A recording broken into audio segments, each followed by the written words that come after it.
Mesdames et messieurs, bonsoir. Le 1er septembre prochain, les universités sénégalaises vont rouvrir dans un contexte particulier marqué par la pandémie de Covid-19.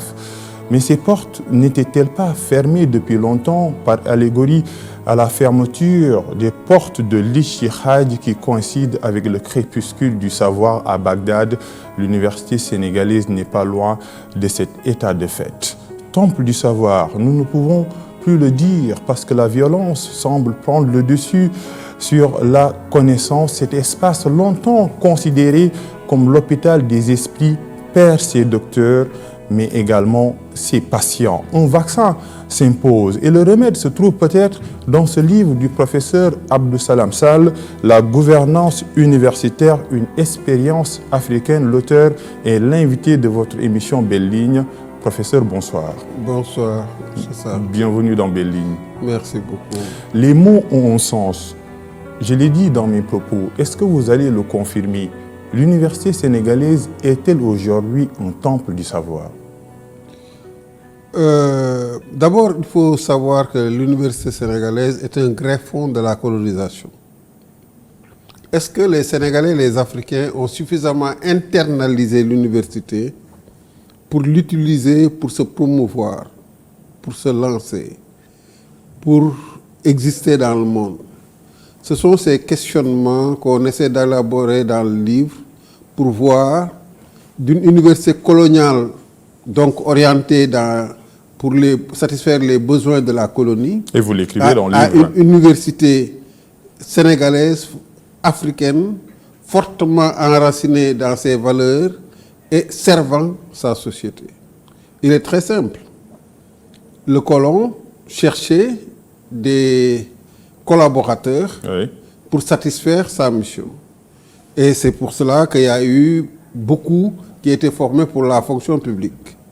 Aujourd'hui, la demande de la société, elle est beaucoup plus large, elle est beaucoup plus diffuse. Est-ce que l'université a questionné ce fait? Est-ce que l'université s'est suffisamment organisée pour cela? Est-ce que nos étudiants, en allant à l'université, savent ce qu'ils viennent chercher? Est-ce que les étudiants, les élèves sont suffisamment informés des finalités des filières et s'engagent dans leurs études pour satisfaire un devenir? Ce sont ces questions qu'on pose et comment on doit s'organiser à l'interne. Comment est-ce qu'on doit créer un pacte entre la société et l'université afin que l'université serve davantage sa société. Mais professeur, ces questions ne trouvent pas encore des réponses. Et l'université a été créée depuis longtemps. Et c'est une faute originelle, autrement dit, un manque de transition entre ce que nous a laissé le colonisateur et ce qu'on a adopté. Est-ce qu'on a fait une rupture épistémologique? Nous répétons à l'identique les choses. Nous sommes des conservateurs quant au fond, alors que les choses doivent bouger en permanence, surtout à l'université. Les structures qu'on avait trouvées, on ne peut pas les garder, il faut les questionner en permanence pour les faire avancer. Et c'est la raison pour laquelle j'ai écrit sur la gouvernance universitaire. Comment est-ce qu'on gère, d'abord, quelles sont les expériences réussies dans le monde? Oui, avec les universités de référence de Wisconsin, etc. Qui sont efficaces. Hein? Qu'est-ce qui caractérise cela? Et comment est-ce que nous, à partir de nos conditions, on peut progressivement y aller? Et quelle a été notre expérience? Parce que nous prouvons qu'il est possible de bouger, il est possible de changer, d'avancer, mais il faut oser bouger. Mais bouger, ce n'est pas facile. Ce n'est pas transformer une personne, c'est transformer... L'Université de Dakar, c'est une ville moyenne. Vous l'écrivez. Il faut aussi amener tout le monde dans ce sillage-là et on traite de comment est-ce qu'on gouverne les universités maintenant, c'est-à-dire comment les universités sont pilotées avec l'association de la société. Mais il y a le nouveau management public qui veut qui a ses règles, mais qui s'inspire beaucoup de comment sont gérées les industries. Or, l'université, ce n'est pas une industrie. Vous écrivez, l'université n'est pas une entreprise. N'est pas une entreprise du tout, parce que si vous regardez l'université, le moins diplômé, si je parle des enseignants et des étudiants, il a le bac. Oui. Donc la concentration, c'est le sésame la concentration d'intelligence est extrêmement élevée, oui, en principe. Oui. Donc il faut, pour avoir raison, avoir des arguments très solides. Et c'est ce qui fonde, oui, toute l'université avec son environnement sur les franchises universitaires, avec son environnement sur l'autonomie, avec ses formations qui sont de plus en plus diversifiées, avec son financement. Et c'est ça le point faible des pays africains. Pour les pays africains, enfin francophones, le financement est assez souvent public, avec des ressources limitées, et on peut faire de grandes choses, c'est pas possible. Mais parce que vous l'écrivez, la gouvernance universitaire dépend largement du public. L'exemple le plus achevé qu'on voit, hein, c'est les universités américaines, où il y a une alliance entre les forces académiques, les forces publiques et le secteur privé. De sorte que cette alliance sociétale qui permet à l'université de remplir toute sa mission et d'avoir les ressources nécessaires pour remplir sa mission. Il y a un handicap, c'est les étudiants sortent fortement endettés. C'est ce qu'il faut traiter. Mais c'est le modèle qui actuellement, si vous regardez les rankings des universités, les meilleures universités classées, c'est ça. Professeur, vous parliez tout à l'heure des handicaps.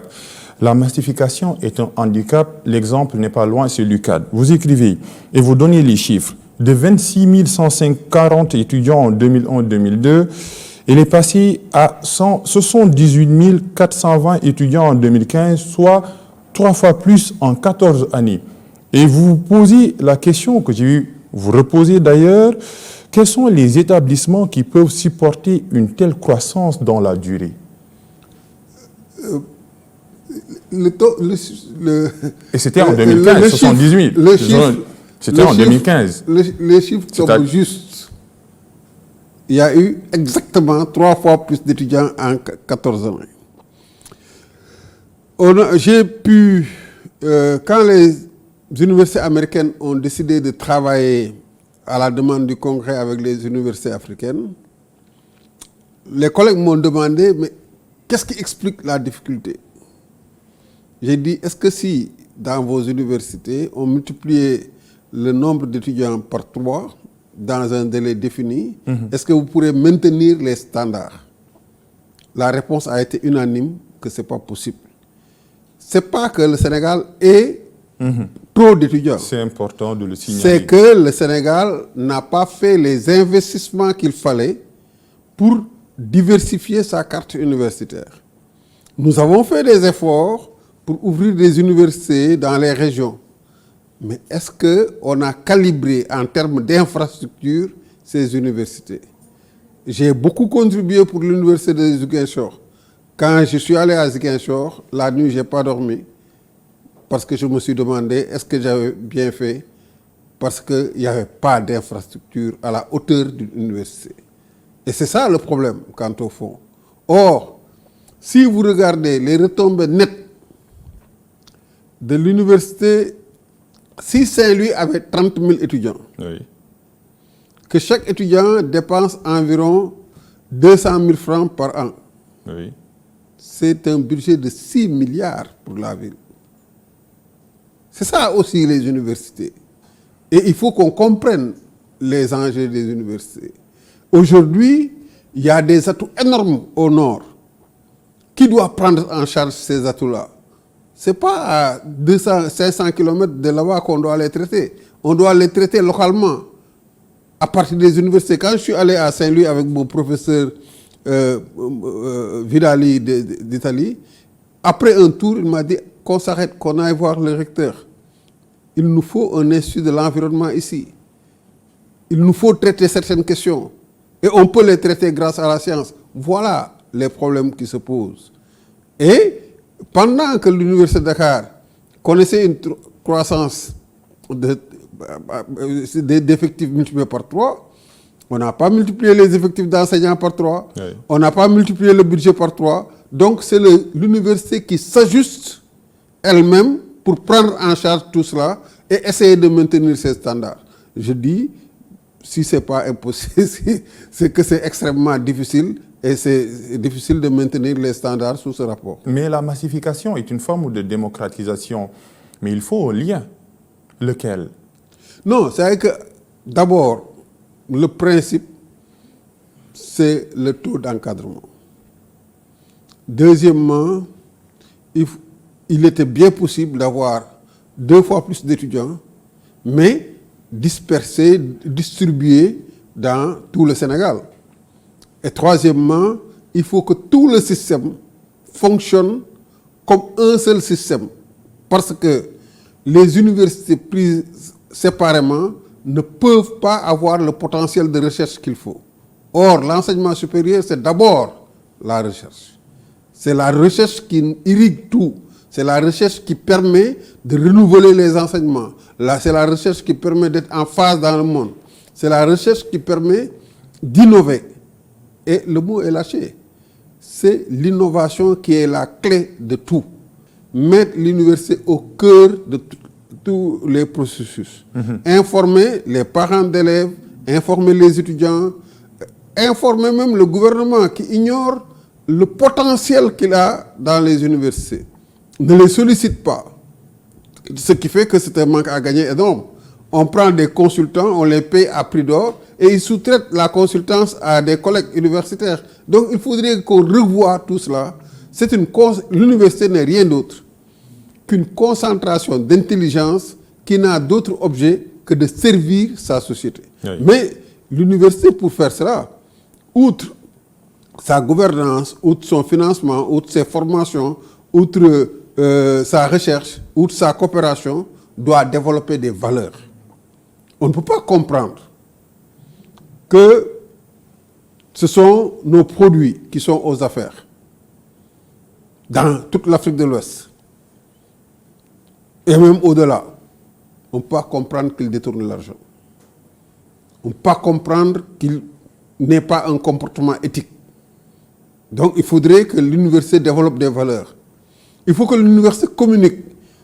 Pour que l'université soit au cœur de tous les processus, il faut que l'université communique sur elle-même, communique sur ses atouts, sur ses possibilités. Mais l'université n'est pas connue. Je regrette.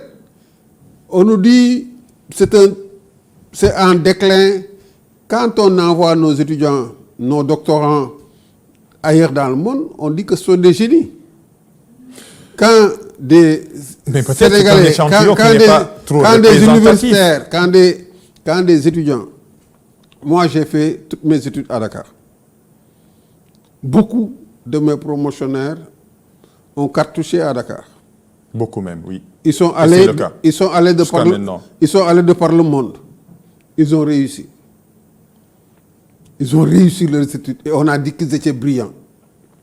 Donc il y a un problème. Il y a un problème de système. Il y a un problème, donc il faut qu'au lieu de consacrer l'échec, il faut qu'on travaille sur le succès. Travailler sur le succès, ça appelle beaucoup de modifications. Et aujourd'hui, avec le développement des technologies, oui, il est possible, les étudiants ont accès aux mêmes informations que les enseignants. Oui. Donc il faudrait changer les modes d'interaction et avoir beaucoup plus d'attention sur les talents. Chaque étudiant a un talent. Oui. Il faut aller chercher où se trouve ce talent-là, l'aider à découvrir son talent, mais aussi que l'étudiant s'investisse suffisamment dans les études. Quand, je ne l'ai pas écrit dans le livre, mais quelqu'un de la Banque mondiale était venu me voir, rouge de colère, me disant que on laisse le pays à la traîne alors que je l'ai amené à la bibliothèque. Quand il a vu, on a une bibliothèque de 1750 places assises. C'est la bibliothèque universitaire, oui. Quand il a vu les étudiants concentrés partout, il était tellement content. Il m'a dit, mais ce pays va réussir. Je lui dis, mais aujourd'hui c'est vendredi, ils ne sont pas là. Ils sont allés prier. Revenez un autre jour, c'est tout le temps plein. Nous, on a ouvert la bibliothèque de 8h à 22h, c'était tout le temps plein. On pouvait l'ouvrir 24 heures sur 24. Mais, à cause des conditions sociales, les étudiants allaient vivre là-bas. C'est pour cela qu'on ne l'a pas fait. Oui. Donc, il y a des atouts énormes. Les jeunes veulent travailler. Il faut qu'on canalise cette énergie. Il faut qu'on les informe. Oui. Beaucoup d'étudiants très brillants se sont perdus en s'engageant dans le mouvement syndical au niveau étudiant. Oui, c'est vrai. Et ils ont échoué malheureusement alors qu'ils étaient très brillants. Comment faire en sorte que tout cela-là, qu'on puisse les accueillir comme il se doit, qu'on puisse les aider à se construire eux-mêmes et à participer à la transformation de l'Afrique. Ce sont ces questions-là qu'on se pose dans le livre en parlant aussi des plans stratégiques, mais en parlant aussi du leadership. Oui, et on va venir. Professeur, l'université est une ville moyenne. La métaphore, elle est belle. Une ville moyenne à cause du chiffre. Aujourd'hui, on dit 100 000 étudiants. Mais l'université s'apprête à rouvrir le 1er septembre prochain. Comment l'université peut-elle rouvrir dans de telles situations? Oui, dans la situation de la Covid, vous voulez dire? Mais bien sûr. Ah, mais non, bien sûr. mais l'université, ce n'est pas un bloc monolithique. En fait, il y a énormément d'établissements à l'intérieur de l'université. Ce sont les écoles et instituts qui ne sont pas... Parce qu'on parle de l'université, on parle des facultés. Si vous me dites les facultés, même à l'intérieur des facultés, en fonction des départements, en fonction des instituts, il y a des différences. Oui. Donc, on ne peut pas donner une réponse globale. Il faut une réponse singulière à chaque filière, à l'état de traitement de la filière, où se situent les enseignements. Parce que dans la période de pause, nombre de collègues ont continué à enseigner à distance. Malgré les difficultés. Malgré les difficultés, il y a une faculté d'adaptation énorme. Donc, pour traiter la question, il faut aller au niveau de chaque filière, voir quelle est la situation de la filière. Comment est-ce qu'on peut traiter il faut dire que notre problème, c'est les résidences des étudiants. Les résidences, mais l'avantage, c'est que cette maladie-là peut toucher les jeunes, mais les jeunes, ils résistent beaucoup, ils sont des porteurs sains. Mais les jeunes sont toujours en contact avec vous, les professeurs. Oui. Non, dans les amphithéâtres, l'équation. Dans les amphithéâtres, les étudiants s'assoient dans les briques, côtoient les professeurs. Je vous donne l'exemple du pavillon A que vous connaissez bien. Vous êtes ancien recteur de l'UCAD. Pavillon A, moi, mon expérience que je vous révèle ici, nous étions 9. 9 dans la chambre 85, je me rappelle. 2 sur chaque lit, 2 en bas. Les 3 autres dormaient dans les couloirs. Et on sait que le virus aime les rassemblements et les déplacements. Comment freiner la propagation du coronavirus dans une université comme l'université Cheikh Anta Diop de Dakar où on parle d'une massification exponentielle? Oui, excellente question. D'abord, les résidences, il faut une attention singulière au niveau des résidences, mais même si vous prenez une chambre avec 2 personnes, la solidarité est telle que il y aura 9 personnes là-bas. Parce que c'est 2 qui codifient, oui. Parce que c'est la solidarité qui est ainsi faite. Hein? Donc il y a un gros problème, un gros souci de ce point de vue-là. Il est heureux que les jeunes résistent très bien, mais ils sont des porteurs sains et il faudra donc traiter la distanciation sociale entre l'enseignant et les étudiants. Et aujourd'hui, avec le numérique, il est possible de mettre tous les enseignements sur les plateformes et d'admettre qu'une partie acceptable dans l'amphi et l'autre partie suit à distance l'enseignement. C'est différent.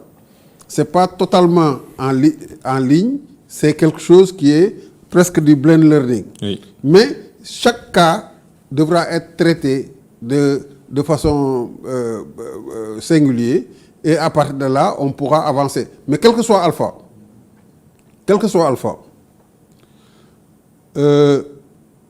je lisais un livre sur le Vietnam. Oui. C'est en pleine guerre qu'ils creusaient dans le sous-sol des trucs pour... Des sortes de sillons. Oui, pour enseigner leurs enfants. Quelles que soient les conditions, il faut qu'on trouve les moyens de former nos enfants.